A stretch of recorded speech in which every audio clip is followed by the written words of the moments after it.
He lost his eye, his hand, and his faith in the war. By 1943, Colonel Klaus von Stauffenberg had seen enough. A brilliant officer, he had fought in Poland, France, and the Eastern Front, where the brutality he witnessed turned his stomach. One airstrike changed everything. In North Africa, Stauffenberg's staff car was strafed by Allied aircraft in April 1943. He survived, but lost his left eye, his right hand, and 2 fingers on his remaining hand. In a hospital bed, he made a deadly decision. Recovering in Munich, learning to dress himself with only 3 fingers, Stauffenberg decided that Hitler had to die, whatever the cost. He wasn't the first to try. A quiet network of officers, aristocrats, and diplomats had been plotting against the regime for years, disillusioned by a war they knew Germany could no longer win. But he had something they never had. Reassigned to Berlin as chief of staff to the reserve army, Stauffenberg now had direct, regular access to Hitler himself. The plan was already sitting in plain sight.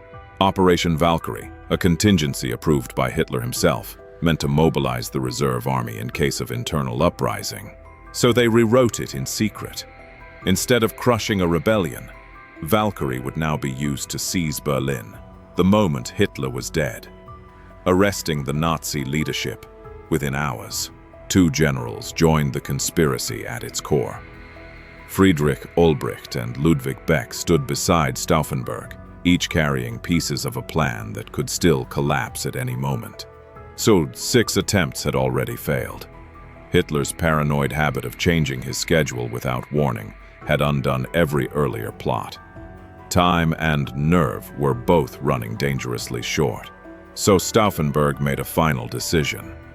By July 1944, with the Eastern Front collapsing, he chose to carry the bomb himself and finish what others had started. It was a brutally hot morning for murder. July 20th, 1944. Stauffenberg boarded a plane bound for East Prussia, carrying a briefcase, and inside it, a British-made plastic explosive charge. Only one other man knew the truth.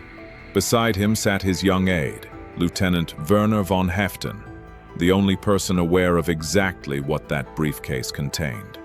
Now their destination was a fortress hidden in the trees. The Wolfschanze, the Wolf's Lair, Hitler's heavily guarded headquarters, ringed with checkpoints, barbed wire, and armed guards. With 3 fingers he armed a bomb, using his one good eye and his remaining hand. Stauffenberg quietly began preparing the device, racing against a schedule that could shift at any second. Then came news that nearly ended everything. The conference had been moved, not to the reinforced underground bunker they'd planned for, but to a wooden hut above ground. 20 men sat above a hidden bomb. Inside the briefing hut, officers gathered around a heavy oak map table, discussing the collapsing Eastern Front, unaware of what waited beneath them. He placed it, then walked away. Stauffenberg entered late, set his briefcase under the table near Hitler, and quietly excused himself for an urgent phone call. One small shift changed history. An officer in his way moved the briefcase behind a thick table leg, an accidental change of inches that would alter the outcome of the entire war. At 12:42, the room exploded. A violent blast tore through the hut, sending smoke and debris into the air, killing a stenographer and 3 officers instantly. He was certain the Führer was dead.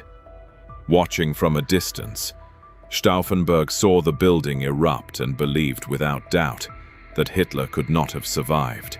He ran for the airfield, but Hitler was still breathing. A heavy oak table leg had shielded him from the worst of the blast, leaving him burned and deafened but very much alive. And no one in Berlin knew it yet. As Stauffenberg's plane raced home, radio silence at the Wolf's Lair left the conspirators with no way to confirm if their leader was truly dead. So they waited, and it cost them everything. The plotters hesitated for nearly 2 crucial hours before triggering Valkyrie, giving Nazi loyalists time to piece the truth together. Confusion was becoming their enemy. By the time Stauffenberg landed and declared Hitler dead, contradictory reports were already spreading through the German command. The coup finally began, hours too late. At the Bendler Block headquarters in Berlin, the plotters moved forward, but the window for a clean victory had already closed. For a moment, it almost worked. Troops loyal to the conspirators moved to arrest Nazi officials and seize communication centers across the capital. Then came the broadcast that ended everything. By evening, German radio confirmed Hitler was alive and that he intended to address the nation personally. Later that very night, loyalty flipped in an instant. Officers who had followed Valkyrie's orders now scrambled to disavow any involvement, turning on the very men they had just supported. One general chose to save himself. Friedrich Fromm, who had wavered for hours, now moved decisively against the conspirators he had briefly tolerated. By midnight, the building was surrounded.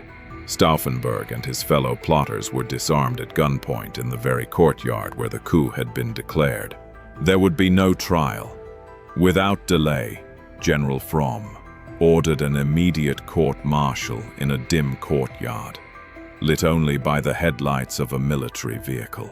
4 men were given no defense. Stauffenberg, Ulbricht, von Haeften, and 1 other officer were lined up against a low sandbank wall, granted no final appeal. His last words called for a free Germany. Just after midnight on July 21st, the firing squad opened fire, cutting Stauffenberg off mid-sentence. But Hitler's revenge was only beginning. Roughly 7,000 people were arrested in the weeks that followed, and nearly 5,000 executed, many in slow, deliberately cruel ways. The plot failed. The message didn't. Even within Hitler's own army, men had proven willing to die to stop him, a truth the regime could never erase.